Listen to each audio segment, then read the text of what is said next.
اعوذ باللہ من الشیطان الرجیم بسم اللہ الرحمن الرحیم الحمد للہ رب العالمین والصلاة والسلام علی سید الانبیاء والمرسلین وعلى آلہ الطیبین الطاہرین واللعنة الدائمة على اعدائهم اجمعین من الآن الى قیام یوم الدین رب اشرح لی صدری ویسر لی امری واحلل عقدۃ من لسانی یفقهوا قولی آمین رب العالمین اللہم صل علی محمد وآل محمد وعجل فرجہم۔ فرینڈس فورم کی رمضان دینیات کلاس کے لیے یہ لیکچر ریکارڈ ہو رہا ہے اور 8 کلاس کا یہ 5th لیکچر ہے۔ پچھلی کلاس میں ہم نے مسئلہ نمبر 3 کمپلیٹ کر لیا تھا، جس میں ہم نے یہ ڈسکس کیا تھا کہ ہم نے اگر کسی شخص کے بارے میں یہ معلوم کرنا ہے، ہمیں یہ پتہ لگانا ہے کہ یہ مجتہد ہے یا نہیں، یا پھر یہ ہمیں پتہ لگانا ہے کہ مجتہد جو ہیں یہ 3-4 ان میں سے کون سا عالم ہے، تو ہمارے پاس اس بات کو معلوم کرنے کے لیے 3 طریقے ہیں۔ ان تینوں میں سے کسی ایک کو فالو کر کے ہم معلوم کر سکتے ہیں کہ کوئی بندہ مجتہد ہے یا نہیں، یا پھر وہ عالم ہے یا نہیں۔ اس کے بعد مسئلہ نمبر 4 میں ہم جو بات ڈسکس کرنے جا رہے ہیں وہ یہ ہے کہ ہم نے پیچھے یہاں تک بات پہنچائی ہے کہ ہم پر تقلید ضروری ہے، ہمیں تقلید مجتہد کی کرنی ہے، اس میں یہ 7 شرائط ہونی ہیں۔ اگر مجتہد آپس میں ان کے فتووں میں فرق ہے، اختلاف ہے، الگ الگ فتوے ہیں، تو ہمیں عالم کی تقلید کرنی ہے۔ پھر عالم کو ہم پہچانیں گے کیسے؟ ہمارے پاس 3 طریقے ہیں۔ اب ہم نے ان طریقوں میں سے کسی ایک کو فالو کر کے عالم کو پہچان لیا اور اس کی تقلید شروع کر دی۔ تو تقلید کا مطلب کیا ہے؟ جو سب سے سٹارٹ میں بات گزری تھی، تقلید کا مطلب ہے ہم اس کا فتویٰ لیں، اس کے فتوے کو فالو کریں، اس پہ عمل کریں۔ تو اگلا کویسچن یہ پیدا ہوتا ہے کہ ہمیں اس کے فتوے کا کیسے پتہ چلے گا؟ ہم کیسے پتہ لگائیں گے کہ ہمارے جس مجتہد کو ہم نے پہچانا کہ یہ عالم ہے اور اس کی تقلید سٹارٹ کر دی، اور اب جب ہمیں اس کے فتوے پہ عمل کرنا ہے تو اس کا فتویٰ ہمیں کیسے پتہ چلے گا؟ اس کا فتویٰ ہمیں معلوم اگر کرنا ہے تو اس کا کیا طریقہ ہے؟ کیسے ہمیں پتہ چل سکتا ہے کہ اس مجتہد کا، ہمارے مجتہد کا فتویٰ کیا ہے؟ تو مسئلہ نمبر 4 ہمیں یہ بتا رہا ہے کہ اگر ہم مجتہد کا فتویٰ معلوم کرنا چاہتے ہیں تو ہمارے پاس 4 طریقے ہیں۔ ان 4 طریقوں میں سے کسی بھی ایک طریقے کو فالو کر کے ہم مجتہد کا فتویٰ معلوم کر سکتے ہیں اور پھر اس فتوے پر عمل کر سکتے ہیں۔ وہ 4 طریقے ہمارے پاس کیا ہے؟ پہلا طریقہ سب سے آسان ہے، وہ یہ ہے کہ ہم خود مجتہد سے جا کے سن لیں۔ فار ایگزامپل ہم اس جگہ پہ ہی رہتے ہیں جہاں پہ وہ مجتہد رہتا ہے، اور ہمیں کوئی مسئلہ پیش آیا، ہم جس مجتہد کی تقلید کرتے ہیں وہ جس شہر میں رہتے ہیں ہم اسی شہر میں رہتے ہیں، تو ہم گئے اور اس مجتہد سے ہم نے پوچھ لیا اس کا مسئلے کا سوال، یہ مسئلہ ہے، اس میں آپ کا فتویٰ کیا ہے؟ ان مجتہد نے ہمیں بتا دیا کہ میرا فتویٰ یہ ہے، تو ہم نے مجتہد سے سن لیا، مجھے مجتہد کا فتویٰ پتہ چل گیا، میں اس پہ عمل کروں گا۔ پہلا طریقہ یہ ہو گیا۔ دوسرا طریقہ یہ ہے جس کے ذریعے میں کسی مجتہد کا فتویٰ معلوم کر سکتا ہوں، وہ یہ ہے کہ 2 اشخاص جو دونوں عادل ہوں، وہ 2 اگر آ کے مجھے کسی مجتہد کا فتویٰ بیان کر دیں تو میں ان 2 کی بات کو مان لوں گا اور اسے مجتہد کا فتویٰ سمجھتے ہوئے اس پر عمل کروں گا۔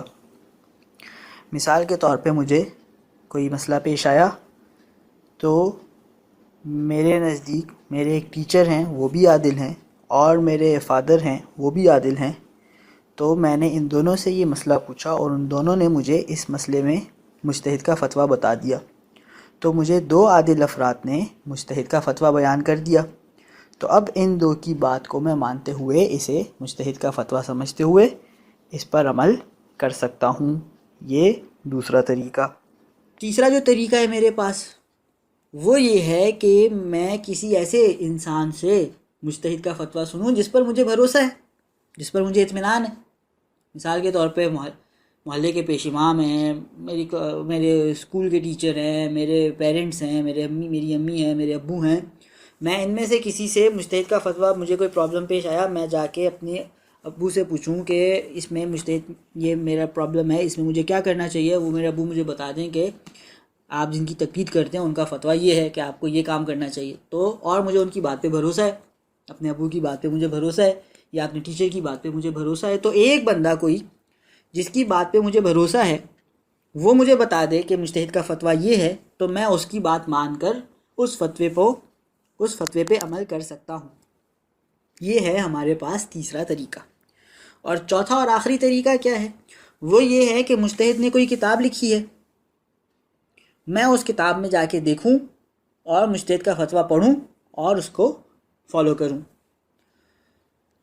مجتہد نے کتاب کوئی لکھی ہے، ہاں جیسے کہ یہ توضیح المسائل جو ہم پڑھ رہے ہیں یہ مجتہدین نے لکھی ہیں، ہر مجتہد اپنی توضیح المسائل لکھتے ہیں یا لکھواتے ہیں۔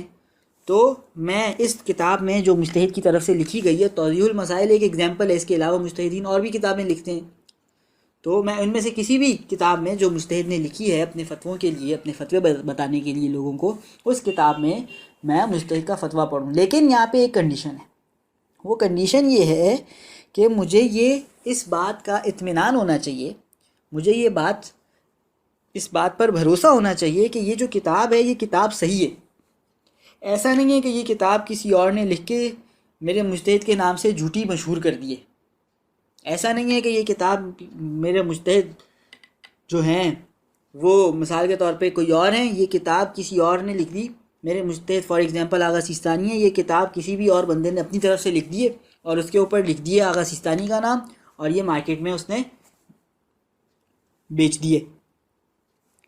اگر مجھے ڈاؤٹ ہو کہ کیا یہ کتاب جس میں مجتہد میرے آغا سیستانی صاحب کا فتویٰ لکھا ہوا ہے، کیا یہ آغا سیستانی ہی کی طرف سے کتاب پبلش ہوئی ہے، ان کی اجازت سے ہوئی ہے یا نہیں، یہ کسی نے اپنی طرف سے لکھ دی ہے، تو پھر میں اس کتاب کو فالو نہیں کر سکتا۔ لیکن اگر مجھے اس بات کا بھروسہ ہے اور اطمینان ہے کہ یہ کتاب مجتہدی کی طرف سے اپروو ہوئی ہے، تو میں اس کو فالو کر سکتا ہوں۔ اور مجھے اطمینان کیسے آ سکتا ہے؟ نارملی آپ دیکھیں توضیح المسائل کا بالکل سٹارٹ کھولیں تو اس پہ سیستانی صاحب کی سٹیمپ ہوتی ہے اور سگنیچر ہوتا ہے، اور انہوں نے لکھا ہوتا ہے کہ اس کتاب میں جو فتوے لکھے گئے ہیں وہ میرے ہی ہیں، اور اس پہ سگنیچر کیا ہوتا ہے اور سٹیمپ لگائی ہوتی ہے۔ تو اس سے مجھے پتہ چل جاتا ہے کہ یہ کتاب سیستانی صاحب ہی کی ہے، اس پہ انہوں نے سٹیمپ بھی لگائی ہوئی ہے اور سگنیچر بھی کیا ہوا ہے۔ یہ مسئلہ نمبر 4 ہے اور میں بک سے پڑھ رہا ہوں۔ مسئلہ نمبر 4، کسی مجتہد کا فتویٰ حاصل کرنے کے 4 طریقے ہیں۔ کسی مجتہد کا مجھے فتویٰ حاصل کرنا ہے، یعنی معلوم کرنا ہے کہ مجتہد کا فتویٰ کیا ہے، تو میرے پاس 4 طریقے ہیں۔ نمبر 1، خود مجتہد سے سننا۔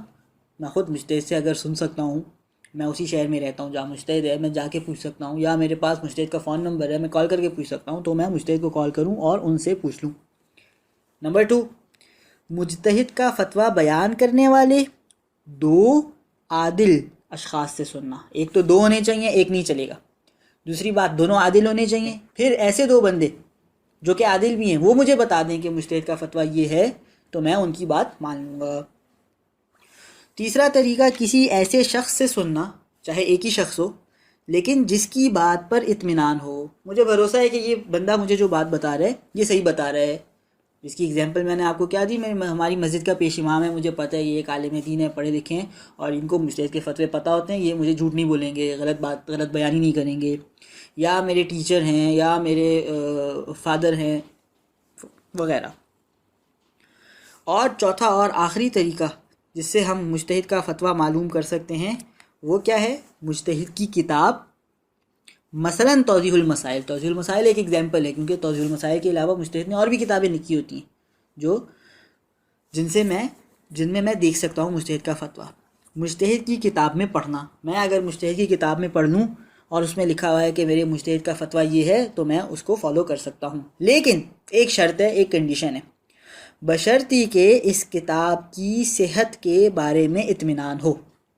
اس کتاب کی صحت کے بارے میں اطمینان ہو، یعنی اس کتاب کی اتھینٹسٹی مجھے معلوم ہو کہ یہ اتھینٹک ہے، یہ مجتہد ہی کی طرف سے آئی ہے، اس کو کسی نے اپنی طرف سے لکھ کر مجتہد کے نام پہ پبلش نہیں کر دیا۔ تو اگر اس کتاب کا مجھے پتہ ہے کہ یہ اتھینٹک ہے، یہ صحیح ہے، یہ مجتہد ہی کی طرف سے ہے، تو میں اس کتاب میں جو فتویٰ لکھا ہوا ہے اس کو پڑھ کر اس پر عمل کر سکتا ہوں۔ یہ 4 طریقے مجتہد کا فتویٰ معلوم کرنے کے۔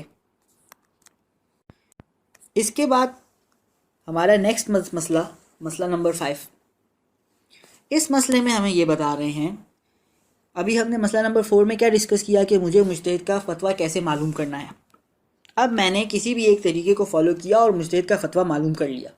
فار ایگزامپل، مجتہد کی کتاب تھی، میں نے مجتہد کی کتاب میں پڑھا اور مجھے اس کتاب کی اتھینٹسٹی کا پتہ تھا کہ یہ اتھینٹک ہے۔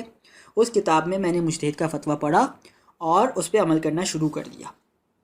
اب ایک بات ہے یہاں پہ کہ ایسا ہوتا ہے کبھی کبھار کہ مجتہد کا فتویٰ تبدیل ہو جاتا ہے۔ مجتہد اپنا فتویٰ چینج کر دیتا ہے.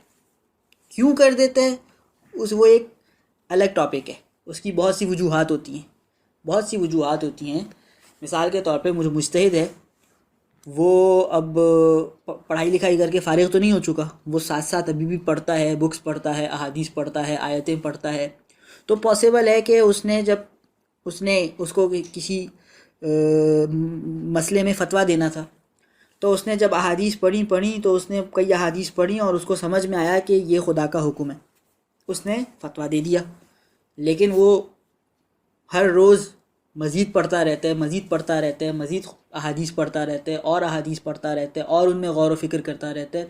تو یہ پاسبل ہے کہ 6 مہینے بعد، سال بعد، جب اس نے مزید اور احادیث پڑھی، ان میں اور غور کیا، تو اس کو یہ سمجھ میں آئے کہ جو میں نے 6 مہینے پہلے فتویٰ دیا تھا، نہیں، وہ ہو سکتا ہے صحیح نہیں تھا، بلکہ مجھے فتویٰ چینج کر دینا چاہیے، اس وقت مجھے غلطی لگی تھی، تو اب میں فتویٰ چینج کر دیتا ہوں. تو یہ پاسبلٹی ہوتی ہے. تو اگین یہ پاسبلٹی کسی بھی وجہ سے، اس کی وجہ کو بھی ہم چھوڑ دیتے ہیں، وہ ہمارے ٹاپک میں نہیں ہے. کسی بھی وجہ سے یہ پاسبلٹی ہوتی ہے کہ مجتہد کا فتویٰ چینج ہو جائے.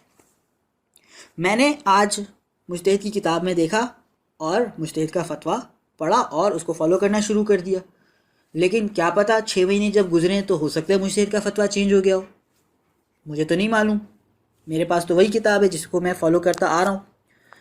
تو اب مجھے کیا کرنا پڑے گا؟ اگر مجھے تھوڑا ڈاؤٹ ہو رہا ہے کہ ہو سکتا ہے، ایک چانس تو ہے کہ مجتہد کا فتویٰ چینج ہو گیا، سال گزر گیا، 2 سال گزر گئے، ہو سکتا ہے مجتہد کا فتویٰ چینج ہو گیا. تو اب مجھے کیا کرنا پڑے گا؟ کیا مجھے ہر 6 مہینے بعد جا کے مجتہد کی نئی کتاب خریدوں، اس میں چیک کروں؟ ہر سال بعد میں جا کے مجتہد کی ساری کتابیں خریدوں، سب میں چیک کروں کہ اس نے فتویٰ چینج کر دیا یا نہیں کر دیا؟ یعنی میں جا کے ریسرچ کروں، کیا یہ ضروری ہے؟ تو ہمیں اس مسئلے میں، مسئلہ نمبر 5 میں یہ بتا رہے ہیں کہ جب ہم نے مجتہد کا فتویٰ معلوم کر لیا، فار ایگزامپل ہم نے مجتہد کی بک میں پڑھ لیا، تو ہم اسی مسئلے کو فالو کرتے رہیں گے اور اسی پر عمل کرتے رہیں گے.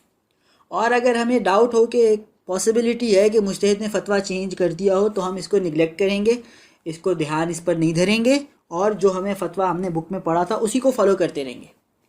اور ہمیں جب ڈاؤٹ ہے کہ ہو سکتا ہے فتویٰ چینج کر دیا ہو، تو ہمارے لیے یہ بھی ضروری نہیں کہ ہم جا کے ریسرچ شروع کر دیں اور ساری کتابیں پھر سے خریدیں یا ان میں پڑھیں یا جائیں لوگوں سے پوچھیں. یہ کام کرنا ہمارے لیے ضروری نہیں، بلکہ ہم نے جو مسئلہ پڑھا ایک دفعہ تو ہم اس پہ عمل کرتے رہیں گے جب تک کہ ہمیں کنفرم پتہ نہ چل جائے کہ مجتہد نے اپنا فتویٰ چینج کر لیا ہے. جب تک ہمیں کنفرم پتہ نہیں چل جاتا، ہمیں ڈاؤٹ ہے، ایک پاسبلٹی ہے، تو ہمارے لیے وہی جو ہم نے مسئلہ پڑھا ہوا ہے وہی مجتہد کا فتویٰ ہے، ہم اسی پر عمل کرتے رہیں گے، اور ہمارے لیے ریسرچ کرنا بھی ضروری نہیں ہے. مسئلہ نمبر 5 میں بک سے پڑھ رہا ہوں.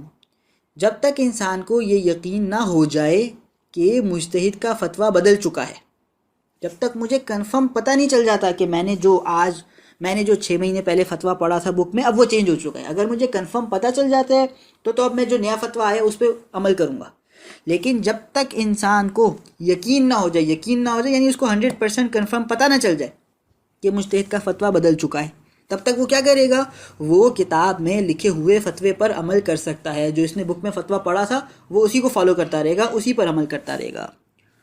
اور اگر اسے ڈاؤٹ ہو رہا ہے تو وہ کیا ریسرچ کرے گا، لکھتے ہیں، اور اگر فتوے کے بدل جانے کا احتمال ہو، ایک پاسبلٹی ہے، اسے ڈاؤٹ ہے کہ شاید فتویٰ چینج ہو گیا ہو، تو اب لکھتے ہیں تو چھان بین کرنا ضروری نہیں.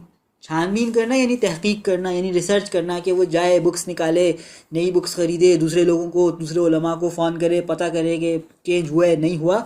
یہ سارا کام ضروری نہیں، وہ اسی فتوے پر عمل کرتا رہے گا جو اس نے مجتہد کی کتاب میں پڑھا ہے.